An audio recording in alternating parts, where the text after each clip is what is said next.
Watch this, dude. This is crazy. Look at this. All right. Look at her. This is, you know, we're all struggling to pay our bills. She's there at the White House hanging out wearing $1,000 slippers, guys. $1,000 for her Gucci slippers. Isn't that wild? See, what I want, guys, what I want is I want a government of people who don't wear $1,000 slippers. You know, that's just what I'm fucking saying. Because, guys, the people that wear $1,000 slippers can never write legislation for the working class. You just can't do it.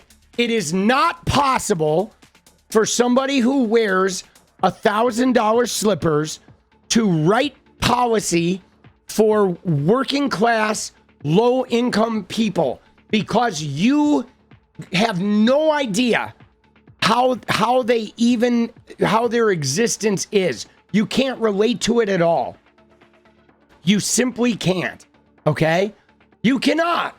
It is so bizarre that everybody in our government, all of the ruling class, are people that live in this world, and then they write this legislation that is so terrible for everybody except the people that live in this world.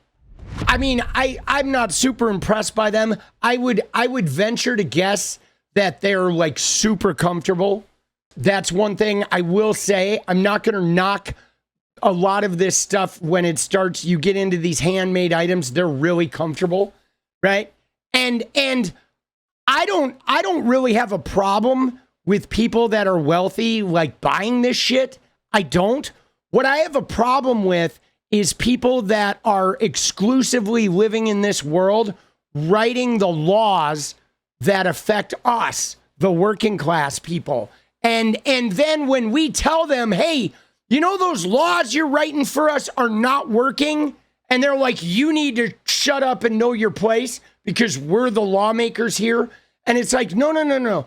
It's not that you're the lawmakers and we need to shut up. It's that you live in a world where you can pay $1,000 for a pair of fucking slippers. So you have no idea what we're even going through, right? You haven't even been to a grocery store in the last fucking 10 years. You have people buying your groceries and shit. So it's, you know, because I mean, if you want to be rich and you want to buy this shit, like do it. You have the money, man, go ahead, buy 10 pairs. But don't govern me. That's my thing. If you're wealthy, don't fucking govern me. You don't have a right to govern me if you are this type of wealth, because you just don't know. You don't have any idea about my experience. I mean, that's just how I feel, okay? That's how I feel, dude, that they just aren't qualified. I mean, we have a lot of talk, guys, about meritocracy and being qualified, and right? It's a huge thing now. Are you qualified to have this job? And that's just my thing. If you live in the world where you buy $1,000 slippers and $1,000 jackets, you are not qualified to govern lower middle class workers. You are not. You are not qualified. I'm sorry. I know you think you're qualified for everything because you got money, but you're not. You are not qualified to govern those people. Okay? That's it. That's it. End of story. There's nothing more to be said. You know? It's real fucking simple. Here's what Americans, and I want to read off this list. This is what Americans are focused on. 72% of Americans can't afford health insurance. 58% of Americans can't afford car insurance. 67% of Americans live paycheck to paycheck. 31% of Americans can't afford their back taxes. 50% of Americans are in credit card debt. Massive credit card debt. That's where we are in America. Dude, think about that, guys. That is insane. 50% of America is in credit card debt. Half the country Okay, 67% of America are living paycheck to paycheck, guys. We are the wealthiest nation on the globe, okay? There is so much wealth and prosperity here in America, and yet 2/3 of the country are like living paycheck to paycheck. That is insane. And they're all working. And right? It's fucking nuts, bro. 2/3 of the country. And did you see More Perfect Union? They put a stat up, guys, that was just mind-blowing. Okay? Look at this one right here. This is insane. The top 1% in America hoard $55.8 trillion worth of wealth. That's more than the entire GDP of the United States and Canada combined. 55 trillion is controlled by 1% of the country. So 1% of America controls more wealth than our entire GDP and China's GDP, which is no small feat. I mean, those are two hugely prolific, like, producing countries. And the fact that the top 1% controls more wealth than that is nuts, guys. That is like mind-boggling to think that 1%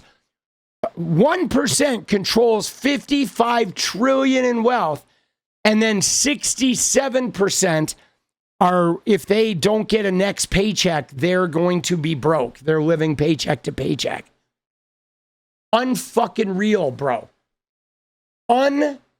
It's just unreal. And I mean, I did comment here, guys, okay, about if you're wondering why we're struggling, this is it. This is why we are struggling, guys. It's simply wealth distribution. And yes, the other thing we should note very eloquently is that right now, guys, I mean, I don't have the stats on this, guys, but right now, I believe, I would venture to guess 95% of the people involved in this top 1%, 95% of them inherited their wealth. There is a small handful of people, though, that did become billionaires recently through crypto and shit. So there are some like these upstarts that started crypto or the early miners of Bitcoin, etc. There have been some new billionaires, some new money billionaires, but like 95, maybe even more, maybe 98% of all of the 1% here that is controlling this 55 trillion, they all inherited that fortune. I'm saying that most of the 1%, these children are becoming billionaires as soon as their parents die. They're like elevated to billionaire status. Even if they've never worked a job in their life, they're literally like coming into the world as billionaires. That is insane when you think about it. Just insane, dude. But there is a little bit of new money. It's crypto. It is, some type of VC or social media. Obviously, Zuckerberg is pretty new money. But even him, though, he went to Harvard. He was from a family of means. And that's what somebody was saying in chat. That is accurate, that even the new money people are generally, as far as I know, they all came from families of money. That's factual. I don't know that there has been a poor person who has become a billionaire in my lifetime. I don't believe it has happened.